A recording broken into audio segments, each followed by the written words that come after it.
Welcome to নমিতার ছোট্ট কুটির। আজকে উপস্থিত হয়েছি কাতল মাছের কালিয়ার রেসিপি নিয়ে। সেই জন্য মাছগুলোতে দিয়ে দেবো অল্প পরিমাণ নুন, হলুদ ও তেল।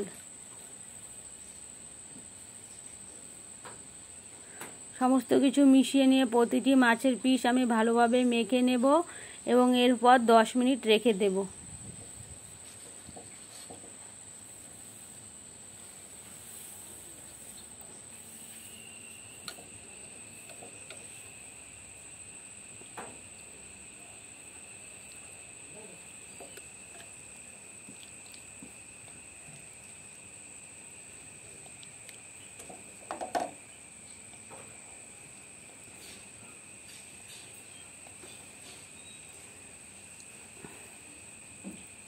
আর যা যা লাগবে নিয়ে নিয়েছি টমেটো বাটা, পেঁয়াজ বাটা, আদা রসুন বাটা, দই, গরম মশলা, ঘি। সবার প্রথমে তেল গরম করে তেলের মধ্যে মাছের পিসগুলো দিয়ে একে একে ভেজে নেব।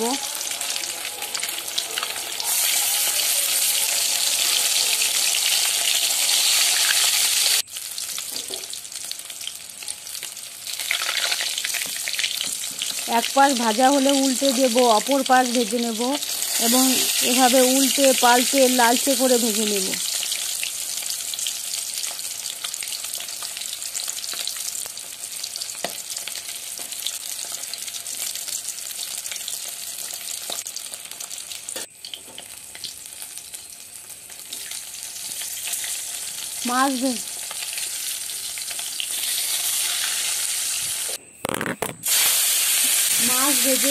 মাছ ভেজে তুলে নেওয়া হয়ে গেলে এর মধ্যে পেঁয়াজগুলো দিয়ে ভেজে নেব।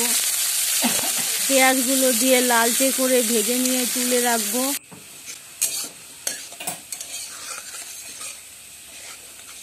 এবং এরপর এই মাছ ভাজার তেলের মধ্যেই দিয়ে দেব অল্প পরিমাণ তেল। তেল গরম হয়ে হলে এর মধ্যে তেজপাতা, শুকনো লঙ্কা ও জিরে দিয়ে ভালোভাবে নেড়ে নেব। তারপর পেঁয়াজ বাটা দিয়ে দেব।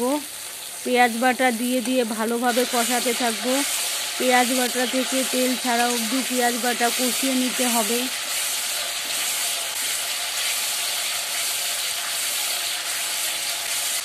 পেঁয়াজ বাটা কষে এলে এর মধ্যে আদা ও রসুন বাটা দিয়ে দেব। আদা রসুনের কাঁচা গন্ধ যাওয়া অবধি আমাকে কষিয়ে নিতে হবে। এরপর এর মধ্যে শুকনো লঙ্কা, সাদা জিরে, ধনে, এর মধ্যে অল্প পরিমাণ হলুদ মিশিয়ে মিশ্রণটি যে বানিয়েছিলাম সেটা দিয়ে দেব এবং মশলা ভালোভাবে কষাতে থাকব। মশলা থেকে তেল ছেড়ে এলে এর মধ্যে দিয়ে দেব টমেটো বাটা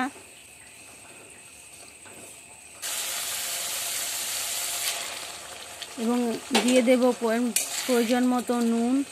সমস্ত কিছু দিয়ে টমেটো বাটা ভালোভাবে কষাতে থাকব। টমেটো বাটা থেকে তেল ছাড়া অবধি টমেটো বাটা আমাকে কষিয়ে নিতে হবে।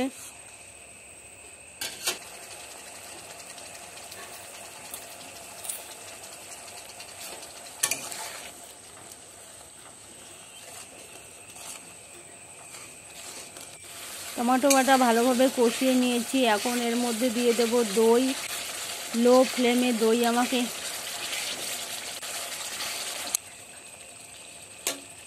কষিয়ে নিতে হবে। একইভাবে দই থেকে তেল ছাড়া অবধি দই কষিয়ে নিতে হবে।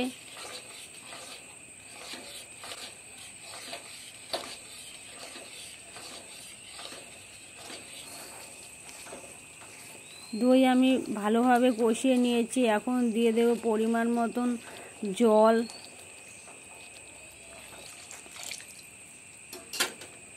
ঝোল ভালোভাবে ফুটিয়ে নেব।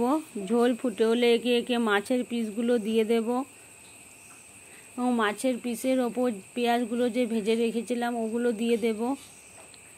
সমস্ত কিছু দিয়ে 4 থেকে 5 মিনিট রেঁধে নেব।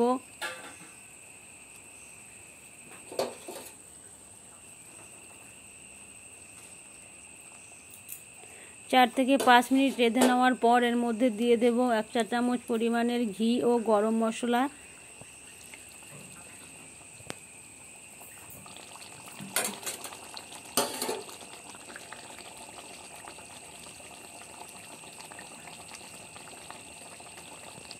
আরও 1 মিনিট ফুটিয়ে নিয়ে নামিয়ে নেব। তো তৈরি হয়ে গেল কাতলা মাছের কালিয়া। আমার রান্নার ভিডিও পছন্দ হলে লাইক করো, শেয়ার করো, সাবস্ক্রাইব করো।